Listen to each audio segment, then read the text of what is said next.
ಇದು ಮೊಳಕೆ ಕಟ್ಟಿದ ಹೆಸರು ಕಾಳು. ಬನ್ನಿ ಮೊಳಕೆ ಕಟ್ಟಿದ ಹೆಸರು ಕಾಳಿಂದ ಪಲಾವ್ ಮಾಡೋಣ. ಜಾಸ್ತಿ ಮಸಾಲ ಹಾಕದಲ್ಲೇ ಸಿಂಪಲ್ ಆಗಿ ಒಂದು ಪಲಾವ್ ಮಾಡೋಣ. ಟೇಸ್ಟ್ ಅಂತೂ ಸೂಪರ್ ಆಗಿರುತ್ತೆ.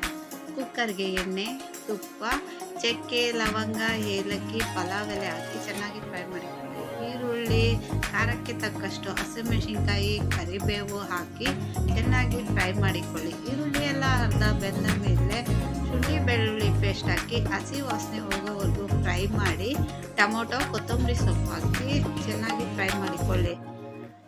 1 ಸ್ಪೂನು ಗರಂ ಮಸಾಲ, ಮೊಸರು ಹಾಕಿ ಚೆನ್ನಾಗಿ ಫ್ರೈ ಮಾಡಿ ಮೊಳಕೆ ಕಟ್ಟಿದ ಹೆಸರು ಕಾಳು ಹಾಕಿ ಚೆನ್ನಾಗಿ ಫ್ರೈ ಮಾಡಿ 1 ಕಪ್ ಅಕ್ಕಿಗೆ 1.5 ಕಪ್ಪು ನೀರು ಹಾಕಿ ರುಚಿಗೆ ತಕ್ಕಷ್ಟು ಉಪ್ಪು ಹಾಕಿ ತಿರುಗಿಸಿ.